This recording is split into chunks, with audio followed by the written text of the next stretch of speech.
আমরা দেখছি বিএনপি বিভিন্ন জায়গায় ভাতার কথা বলে, ভুয়া ফ্যামিলি কার্ডের মাধ্যমে ভাতা দেওয়ার কথা বলে বাংলাদেশের প্রান্তিক মানুষকে ভুলভাবে বিভ্রান্ত করার চেষ্টা করছে। আমরা বলতে চাই যে একজন মানুষকে সারা জীবন কিছু কিছু টাকা দিয়ে অসহায় এবং পরনির্ভরশীল করে রাখার থেকে তাকে কর্মসংস্থান সৃষ্টির মাধ্যমে, তাকে উদ্যোক্তা হিসেবে গড়ে তোলার মাধ্যমে আত্মনির্ভরশীল এবং মর্যাদাবান হিসেবে গড়ে তোলাকে আমরা গুরুত্ব দিতে চাই।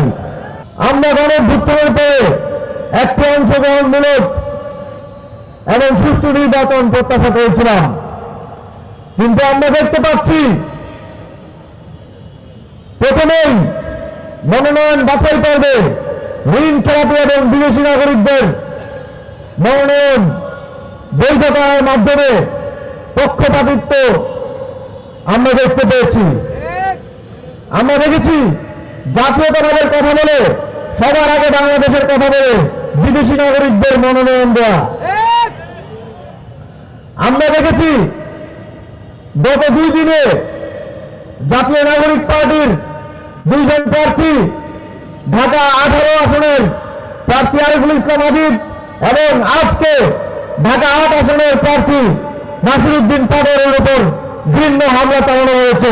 আপনারা জানেন আগামী 12 ফেব্রুয়ারি বাংলাদেশের ইতিহাসে অত্যন্ত গুরুত্বপূর্ণ একটি দিন।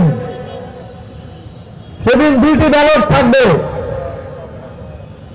আমরা 17 বছর 3টি নির্বাচনে বাংলাদেশের যে জনগণ ভোটাধিকার প্রয়োগ করতে ব্যর্থ হয়েছিল, ভোটাধিকার প্রয়োগ থেকে বঞ্চিত হয়েছিল, তারা 2টি ভোট দিতে পারবে।